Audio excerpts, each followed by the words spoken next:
বন্ধুরা, পশ্চিমবঙ্গ তথা ভারতবর্ষের সর্ববৃহৎ নিয়োগ দুর্নীতি এই মুহূর্তে সুপ্রিম কোর্টের বিচারাধীন।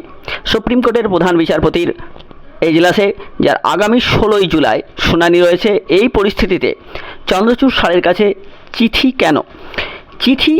এই চিঠি এবং এই কেস সংক্রান্ত বিষয় থেকে সম্পূর্ণ ভিন্ন বিষয়ে আজকের এই আলোচনা। আমরা জানি যারা যোগ্য শিক্ষক শিক্ষিকা, এরকম প্রায় 17 থেকে 18 হাজার শিক্ষক এই মুহূর্তে যে উৎকণ্ঠার মধ্যে দিন কাটাচ্ছেন তা ভাষায় প্রকাশ করার মতো নয়।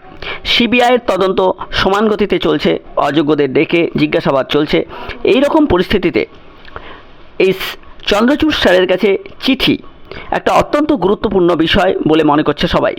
প্রধান বিচারপতির কাছে গণচিঠি লেখা যায় কি যায় না, এ বিষয়ে আমার আগে কোনো ধারণা ছিল না।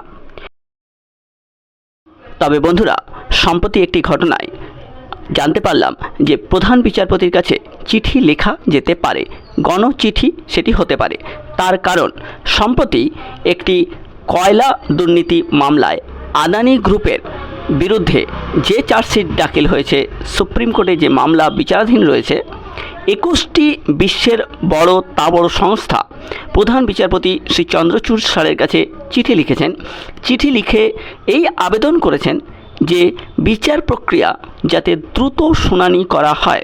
শুধু দ্রুত শুনানি নয়, বিচার প্রক্রিয়া যাতে পুরো ব্যাপারটা অত্যন্ত গুরুত্ব সহকারে দেখা হয়, তার জন্য আবেদন করা হয়েছে। তো বন্ধুরা, প্রধান বিচারপতির কাছে এই রকম গণচিঠি লেখা যেতে পারে। তো এই বিষয়ে এই অর্ডারটি দেখুন, একটি নিউজ আমরা কভার করেছি।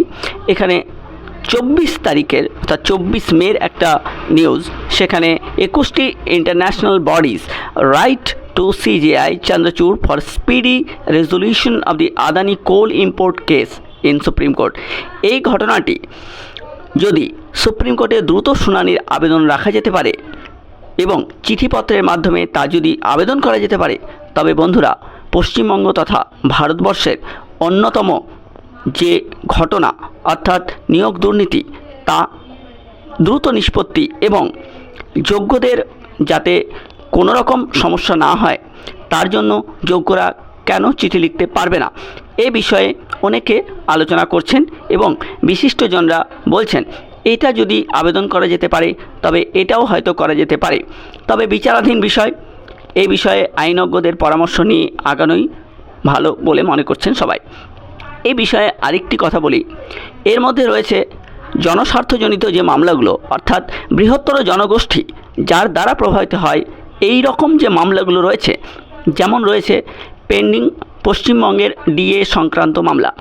এই মামলাও দীর্ঘদিন ধরে পেছোতে এক অদ্ভুত জটিলতার সৃষ্টি হয়েছে। এই রকম পরিস্থিতিতে এখানেও কি চন্দ্রচূড় স্যারের দৃষ্টি আকর্ষণ করা যেতে পারে? বন্ধুরা, 21টি international organisation have written to Chief Justice D.Y. Chandrachud and requested to Supreme Court to speedily resolve the pending case filed by the Directorate of Revenue Intelligence। বন্ধুরা, বলে রাখি, আদানি গ্রুপের সবচেয়ে বড় বৈশিষ্ট্য যেটা, যে জিনিসের যা গুণমান তার থেকে অনেক গুণ বেশি ভালো করে দেখিয়ে তা বাজারে বিক্রি করা। এই ক্ষেত্রে এই ঘটনাই ঘটেছে। বিভিন্ন দেশগুলোর কাছে ইন্দোনেশিয়া থেকে নেওয়া যে কয়লা, যা গুণমানে অত্যন্ত নিম্নমানের, তা সরবরাহ করে বেশি দামে তার বিড রেখেছেন। এর বিরুদ্ধেই সরব হয়েছে সেই দেশের সংস্থাগুলো, যারা প্রধান বিচারপতির কাছে ফাইল হওয়া যে মামলা তা দ্রুত নিষ্পত্তির সুরাহা চাইছেন। সেই একই রকমভাবে যদিও আমাদের নিয়োগ দুর্নীতি এখনও অনেক বেশি দূরে, ডেটের পর ডেট পার হয়নি, সেক্ষেত্রে যেখানে প্রধান বিচারপতি স্যার নিজেই এই ব্যাপারে যথেষ্ট ইচ্ছুক এবং যথেষ্ট সংবেদনশীল, তাই বন্ধুরা দেখা যাক কি হয়। তবে বন্ধুরা, নিয়োগ দুর্নীতি মামলায় গণচিঠি সবাই দেবে কিনা তার সময়ের অপেক্ষা, কিন্তু সময় সেটা বলবে। কিন্তু DA মামলায় গণচিঠি দেওয়া কিন্তু অত্যন্ত আশু প্রয়োজনীয় বলে মনে করছে শিক্ষক মহল। তো বন্ধুরা, আমরা আশা করব যাতে অত্যন্ত দ্রুত শুনানি হয় নিয়োগ দুর্নীতি মামলার, শুনানি হয় ডিএ মামলার, এবং এক্ষেত্রে যদি প্রয়োজন হয় তবে চিঠি লিখতে যেন আমরা হেজিটেট না করি, দ্বিধাগ্রস্ত না হই। দেখা হবে পরের ভিডিওতে। ধন্যবাদ।